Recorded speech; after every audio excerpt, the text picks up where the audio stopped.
Do you guys watch the bare knuckles? I always watch the bare knuckles whenever I can because they're raw and I like raw. You might think at first, oh dear, oh my gosh, there's going to be so much blood. And oh, it just seems too barbaric. And it kind of is, but it's still fantastic. It's fantastic entertainment. They had 10 fights on the card and they had 10 finishes. This was a prospects, so that's not 100% unexpected, but this was a great fight. This was a great fight. De Freitas is a really clean boxer. He was really impressive. He was doing really good in the first couple rounds. He dropped Sochotoluk. I thought he was going to keep that momentum going, but Socholotuik, that's probably better, right? Socholotuik. He weathered the storm, stayed tough, and kept pressing forward. He went Terminator mode. I think third round he knocked down Freitas twice for the win, but that was a great fight. And both these guys, both might turn out to be killers. It just so happens they met up the very first fight.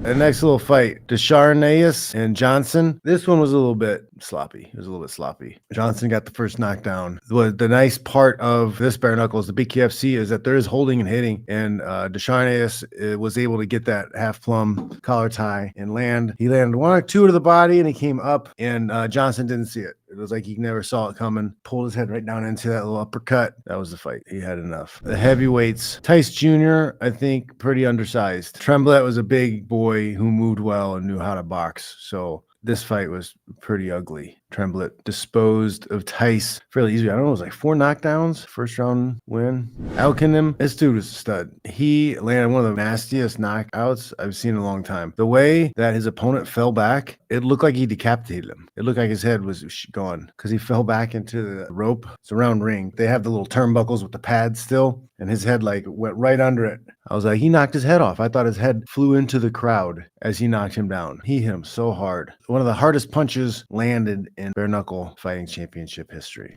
Polk versus Craig. This was a fun little fight. Polk was, he was a monster. He handled Craig fairly well. Landed some clean shots, hit him pretty damn hard. Fun little scrap to watch. Buchanan, man, he was ready. He was ready to go. He got a big speech at the end, called himself Super Chad. He's the Super Chad, and he was all over Santos. He was all over him. He went to the body, the head, putting combinations together really well, moved his head well. Footwork was good. Give some people some good fights. We'll see. We'll see what's coming up with him. This fight was weird. Stuve and Kelly. It looked like early on that Stuve was going to handle this fight pretty easily, but Kelly was a dog, made a big comeback, and I thought he was going to win the fight. But something weird happened as he was stepping in. He kind of got hit and then stepped and his foot turned on the inside, which I know can be a bad situation because all those ligaments aren't meant to turn that far. And Stuve caught an underhook and kind of threw him. And there's a little bit of controversy around whether when he threw him, Kelly hurt his ankle, or if he hurt his ankle on his own by kind of falling weird because he got hit. I'm not 100% sure. He did look like he fell because he got kind of hit, but I don't know because when Stuve caught him, he was in a position where